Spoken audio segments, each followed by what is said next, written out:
Justiça Federal do Rio de Janeiro condena o empresário Eike Batista a 30 anos de prisão em processo da Operação Lava Jato. As férias é prerrogativa do empregador, então você precisa negociar. Se ela for inimputável, ela está isenta de pena, sendo aplicada uma medida de segurança que consistiria na internação em hospital psiquiátrico. Queijo produzido com leite de vacas que ficam assim soltas no campo costumam ter uma melhor qualidade.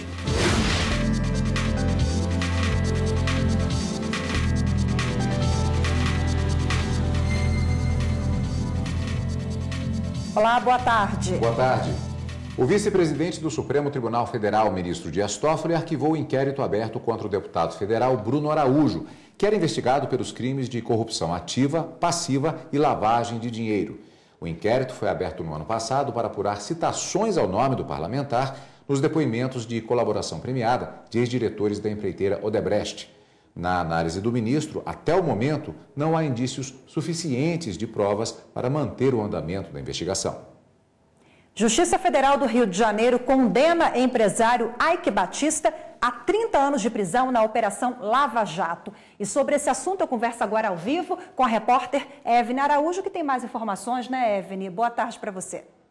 Oi, Rafaela, boa tarde. Olha, o Eike Batista foi condenado pelos crimes de corrupção e lavagem de dinheiro. Essa condenação diz respeito a um processo em que ele é acusado de pagar mais de 16 milhões de dólares de propina ao ex-governador do Rio de Janeiro, Sérgio Cabral. Esse dinheiro, esse pagamento, servia para facilitar contratos com o governo do estado. Outras 5 pessoas também foram condenadas pela Justiça Federal do Rio de Janeiro. O advogado de Eike Batista disse que vai recorrer dessa decisão. Cadu.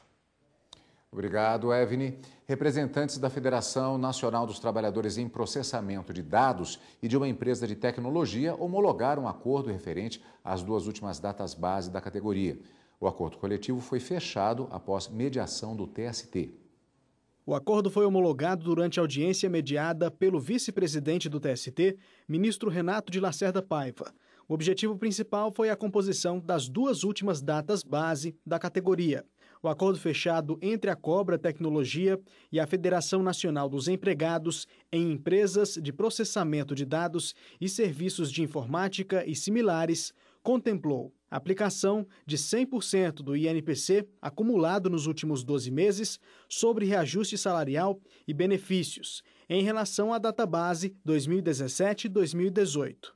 Para a database 2018-2019, ficou acertada a aplicação de 80% do INPC, também sobre reajuste salarial e benefícios. O acordo fixou ainda abono de R$ 736, que deve ser incluído na próxima folha de pagamento. O termo homologado preserva ainda as cláusulas sociais previstas em acordo coletivo de trabalho. Foi excluída apenas a cláusula que trata da participação nos lucros e resultados, e a cláusula que trata da complementação do auxílio-doença foi alterada, passando de 12 para 6 meses. E como foi feito um acordo relativo a 2 datas bases, nós estamos com essa questão resolvida até 2019 e preservadas as cláusulas sociais da categoria, que num cenário de inflação baixa é o bem maior que tem que ser preservado. A representante da categoria avaliou que o acordo foi bem aceito pelos empregados. Nós entendemos que foi favorável, sim, né, porque desde o início da nossa campanha, no ano passado, o nosso principal entendimento era nenhum direito a menos, né? E com esse acordo, com o esforço que nós tivemos em manter uma negociação legítima, autônoma, com esse acordo a gente está conseguindo sair daqui com êxito, sem perdas aos trabalhadores. O representante da Cobra Tecnologia destacou a importância da conciliação. Essa possibilidade de mediação foi bastante importante para que a gente conseguisse chegar a um desfecho bom para ambas as partes, né? E o que possibilita que a empresa agora possa voltar a concentrar no seu negócio. Os dias de paralisação também não serão descontados e os empregados terão até dezembro deste ano para fazer a compensação. STJ determina que jornalista transfira domínio de site para empresa do Grupo Maggi. Na Justiça, o Grupo Amage Exportação e Importação alegou não ter sido possível adquirir o domínio .com com o nome da empresa, porque o endereço já havia sido registrado por um jornalista. Além de utilizar a marca sem autorização, no site eram publicados artigos que denegriam a imagem de um dos acionistas, o ministro da Agricultura, Pecuária e Abastecimento, Blairo Maggi. O Tribunal de Justiça de Mato Grosso proibiu o jornalista de usar o domínio e determinou que o endereço eletrônico fosse transferido para a empresa. Acusado de má-fé, o jornalista alegou que a posse do domínio ocorreu em 2004, antes mesmo do registro da marca junto ao Instituto Nacional de Propriedade Industrial, o que ocorreu em 2007, demonstrando então não ter havido intenção de prejudicar o grupo. Em recurso ao STJ, o caso foi analisado pela terceira turma da Corte, onde a relatora, a ministra Nancy Andrighi, afastou a regra da primeira posse, normalmente utilizada para privilegiar quem toma a iniciativa de um registro de domínio na internet.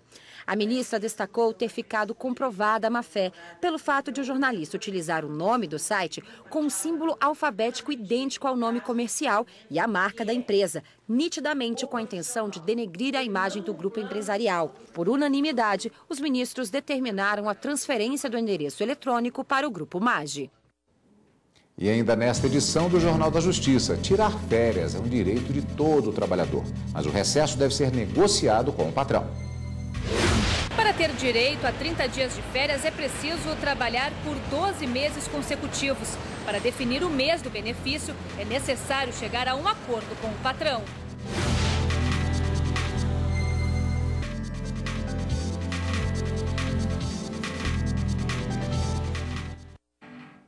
O Tribunal Superior do Trabalho validou os cartões de um ponto de um empregado, mesmo sem a assinatura dele nos registros, em um processo sobre horas extras.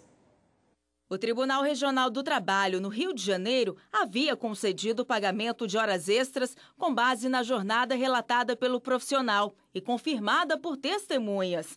Em defesa, a empresa apresentou cartões de ponto com informações diferentes das relatadas pelo empregado, mas como o documento não tinha a assinatura dele, foi desconsiderado pelo TRT.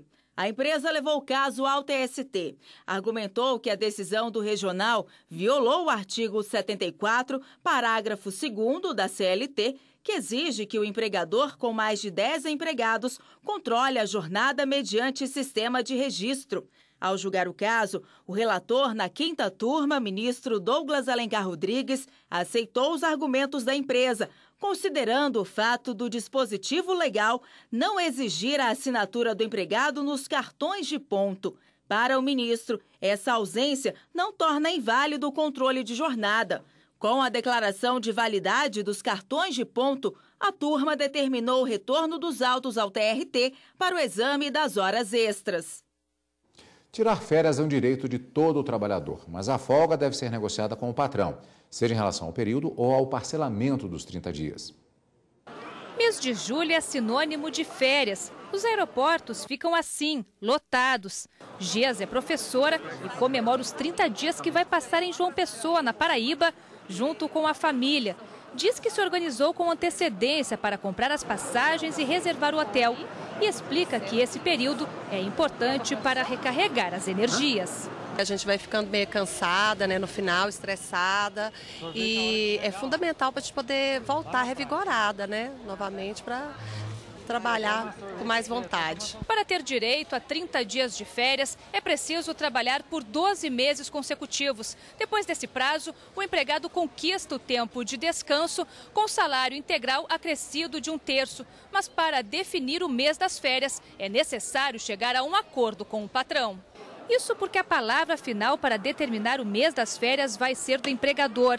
A mesma situação vale para quem quer parcelar as férias. Tudo precisa ser um acordo entre o patrão e o empregado. Por quê? As férias é prerrogativa do empregador.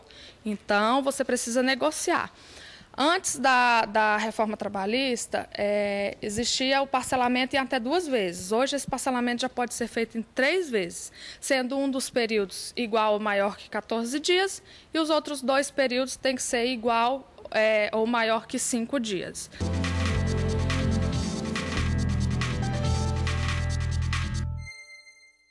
Para falar mais sobre o assunto, recebemos aqui nos estúdios da TV Justiça a advogada Alessandra Camarano. Antes de mais nada, muito obrigado mais uma vez pela presença aqui. Boa tarde, é um prazer. Boa tarde. Doutora, há uma informação aqui que nós temos que tratar dela, que é especificamente a questão desse peso na negociação para a marcação das férias e do parcelamento. Na verdade, a empresa ela tem um poder maior no sentido de determinar a data de tirar as férias, é isso mesmo? Exatamente. A empresa ela tem que respeitar o período, a contagem do período aquisitivo de férias que o empregado adquiriu para que possa fazer esse agendamento dessas férias. Então, compete à empresa fazer isso independente da concordância do empregado. A data em que vai tirar, de acordo com a organização da empresa. Em relação ao parcelamento das férias, previsto agora na Lei 13.467, é que há uma necessidade de concordância do empregado para que haja esse parcelamento, como foi dito na matéria. Um período que não pode ser inferior a 14 dias e outros 2 períodos que não podem ser inferiores a 5 dias. Agora, o funcionário, ele pode ficar quanto tempo sem tirar férias, né? Não é ele que escolhe, mas tem que virar um ano, completou um ano de trabalho, já está apto? O período aquisitivo de férias, ele é de 1 ano, ele é de 12 meses. Então, o trabalhador, nesse período aquisitivo dele, ele já adquire o direito ao gozo de férias. A empresa, ela tem que conceder essas férias no período de 1 ano e 11 meses. Não pode juntar 2 férias sem o gozo do empregado, sob pena de pagamento de multa. Então, 1 ano já adquire o direito a férias e a empresa é que vai marcar essa data aí que vai ser gozado o período. Vamos tecer um cenário, então. Por exemplo, suponhamos que eu completei 12 meses agora no mês de julho. A partir do mês de agosto eu já tenho o direito de gozar um período de férias. A empresa é que vai determinar se eu posso tirar essas férias agora em agosto ou mais à frente, de acordo com a conveniência dela. Exatamente. Até setembro do outro ano, né? O período aquisitivo é de julho, o período aquisitivo é de julho até julho. Até junho. Então, até junho de 2019, obrigatoriamente tem que tirar as férias. E esse período fica a cargo da empresa determinar qual que é a data que vai tirar. Agora, eu tenho uma outra situação a partir dela. Eu tenho um período de aquisitivo que termina agora em julho, mas eu tenho férias acumuladas anteriormente que vencem, por exemplo, daqui a tantos meses. Eu não posso deixar acumular esse segundo período de férias sem tirar. Aí, obrigatoriamente, tanto a empresa quanto eu, isso vai ter que ser usufruído. Isso tem que acontecer, porque quando acumula 2 períodos vencidos de férias, a empresa tem que pagar essas férias em dobro. Não pode acumular 2 períodos aquisitivos de férias. Agora, quais são as principais dúvidas dos trabalhadores em relação a esse assunto, férias? Sobretudo, desde novembro do ano passado, com a reforma trabalhista, né? Quais são as mudanças mais significativas e as dúvidas também dos trabalhadores? Bom, os trabalhadores eles têm dúvida não só em relação ao que aconteceu após o período de reforma trabalhista. Há dúvidas que acontecem no decorrer do vínculo de emprego e que sempre surgem. Por exemplo, se o início do período de férias, se ele pode coincidir com sábado, domingo ou feriado. Não, não pode. E agora a legislação trabalhista, a 13.467, ela regulamentou isso, dizendo que não pode. Antes, não havia uma previsão expressa, então os sindicatos, através das negociações coletivas de trabalho, faziam essas previsões em suas normas de que não poderia iniciar o gozo de férias nessas datas. Uma outra dúvida também constante do trabalhador é essa questão do parcelamento das férias. Se pode, se não pode, é critério de quem que tem que estar a cargo este parcelamento, agora previsto na nova legislação. Então, o que a nova legislação diz? Que a empresa pode fazer o parcelamento em até 3 vezes. Um período não pode ser inferior. Obrigatoriamente, um dos períodos tem que ser de 14 dias ou mais e os outros 2 períodos não podem ser inferiores a 5 dias. Então, nesse caso, há uma negociação, porque a gente está acostumado a falar, o trabalhador pode, mas é o contrário, a empresa pode. Neste caso, a empresa pode com a concordância do empregado. O empregado precisa concordar com este parcelamento que está previsto na legislação após a reforma trabalhista. Já ficou claro na sua resposta, mas eu vou insistir porque muita gente confunde. Essa história de parcelamento de 10, 10, 10, isso não existe. Isso não pode, isso nunca existiu, isso nunca podia acontecer. Até porque a própria Constituição Federal, ela fala em direito a férias de 30 dias. e não férias parceladas. Podem ser canceladas férias em função de determinados? Vamos pegar um exemplo até que foi citado aqui no jornalistas, jornalista, né? Assim, há uma cobertura específica que vai acontecer. Olha, precisamos de você, ou então desse grupo, suas férias estão canceladas. Isso pode acontecer? Não, não pode. Se há uma excepcionalidade, o empregado tem que ser indenizado por este eventual cancelamento que venha a acontecer. Maravilha. Só para finalizar rapidinho, se o trabalhador for demitido, ele recebe as férias quando? Depende da modalidade de demissão. Se ele for demitido por justa causa, ele só tem o direito às férias vencidas, aquelas férias que já completaram o período de gozo. Maravilha. Mais uma vez agradeço. Obrigado, até a próxima. Nada. Boa tarde a vocês também. Boa tarde. E daqui a pouco, no próximo bloco, você vai ver que morte de criança por excesso de medicamentos dados pela mãe levanta o debate sobre a inimputabilidade. E você vai ver no Jornal da Justiça em que situações uma pessoa pode ser considerada inimputável por um crime que cometeu.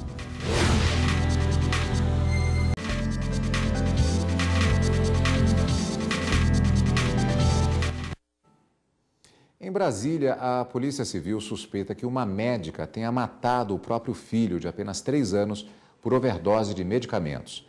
Ela foi diagnosticada com problemas psiquiátricos e teria confessado o crime aos vizinhos. A morte da criança levanta o debate sobre a condenação da mãe e as possíveis penas aplicáveis em uma situação como essa. A mulher, de 34 anos, é pediatra e atua no SAMU, o Serviço de Atendimento Móvel de Urgência do Distrito Federal. Segundo familiares, ela sofre de depressão e estava afastada do trabalho desde 2016 por este motivo. A mãe está internada na ala psiquiátrica de um dos maiores hospitais públicos de Brasília sob escolta policial. A Justiça decretou a prisão preventiva dela, que já foi indiciada por homicídio duplamente qualificado, porque a vítima, o filho, é menor de 14 anos. O crime ocorreu no apartamento onde a médica morava com o filho. A criança, de 3 anos, teria sido envenenada com remédios de uso controlado. Depois, a mulher tentou tirar a própria vida. Ela teria confessado o crime aos vizinhos, que ainda tentaram socorrer os dois, mas a criança morreu assim que chegou ao hospital. Segundo a Polícia Civil, que comanda a investigação, não foi a primeira vez que o menino havia sofrido overdose de medicação. Ele foi internado em janeiro com suspeita de ter ingerido medicamentos que seriam medicamentos controlados da própria mãe, então seria uma reincidência nesse caso, por isso que a gente até descarta uma possível negligência dessa mãe. Então, dado todo esse quadro, né, com a questão dela não ter tentado socorrer a criança, sim ter tentado tirar a própria vida, a gente acredita que seja um quadro típico aí de homicídio seguido de suicídio, nesse caso uma tentativa de suicídio. A condição psicológica da médica pode ser levada em consideração. O Código Penal prevê que pessoas com transtornos mentais podem ser consideradas inimputáveis ou semi-inimputáveis por não entender a ilicitude do ato que cometeram. Para isso, é necessário que seja feita uma análise clínica do paciente.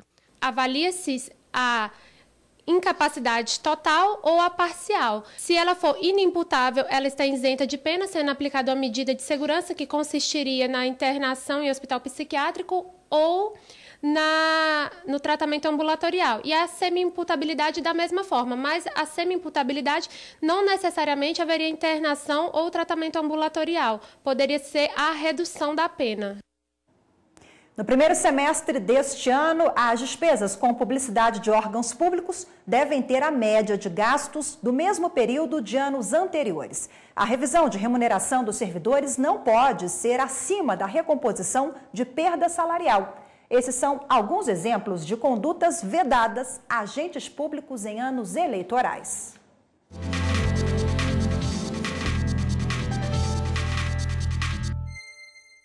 O princípio é manter a igualdade de oportunidades entre candidatos nos pleitos eleitorais.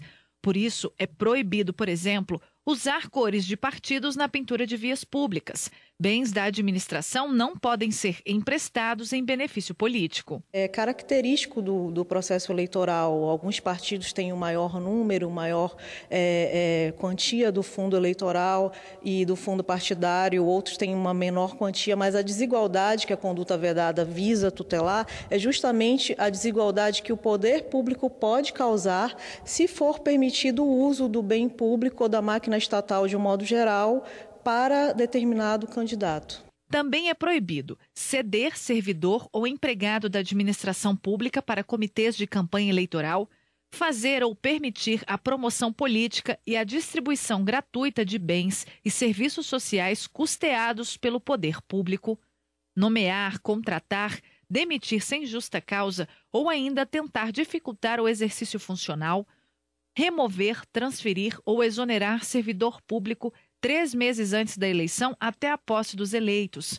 Mas existem ressalvas, como cargos de comissão e confiança, nomeação do Judiciário, Ministério Público e Presidência da República, além de aprovados em concursos públicos já homologados.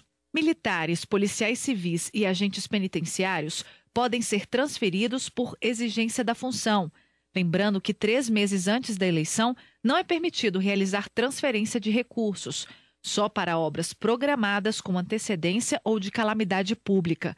O agente público também não deve autorizar publicidade institucional, a não ser em caso de extrema necessidade de utilidade pública.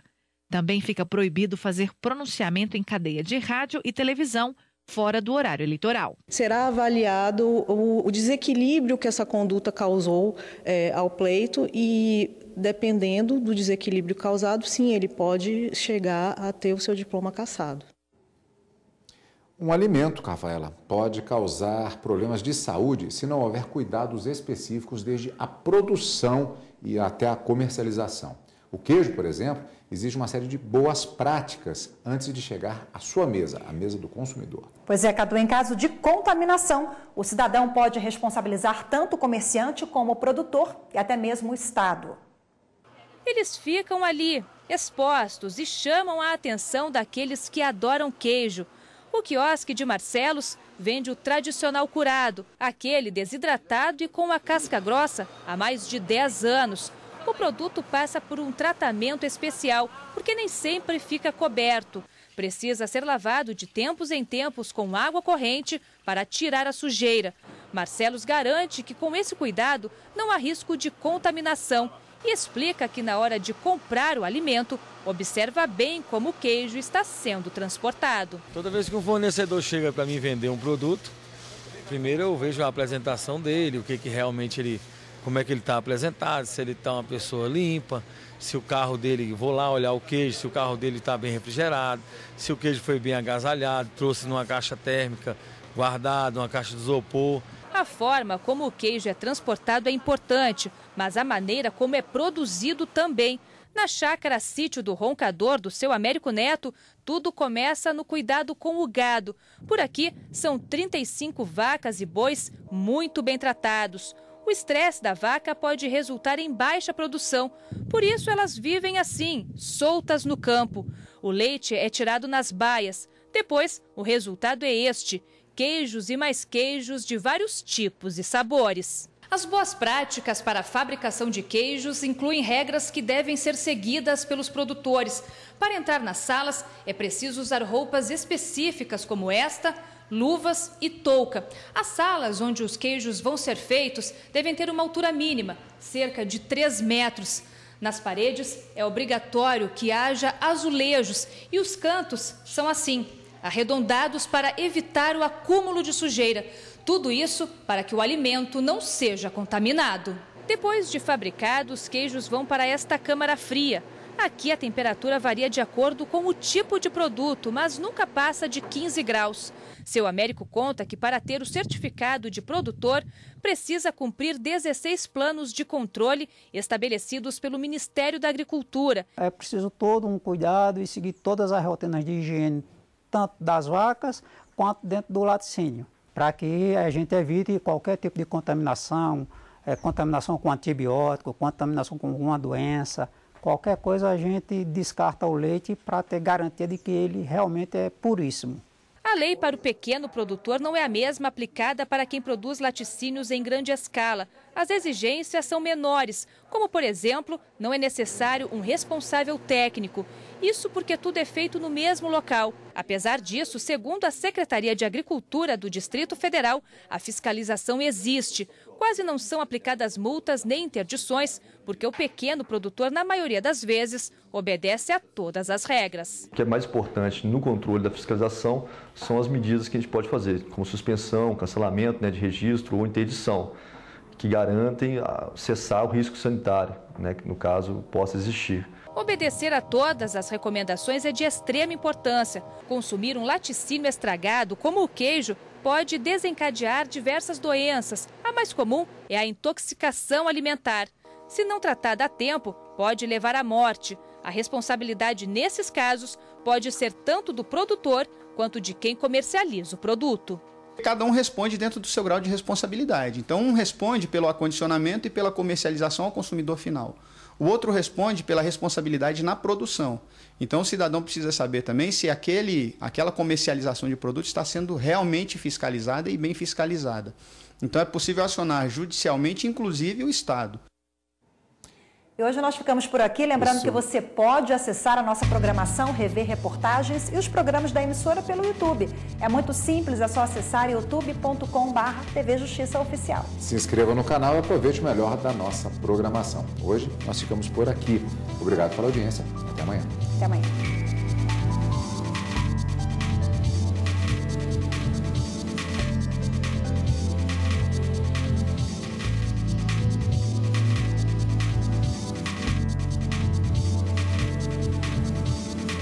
Thank you.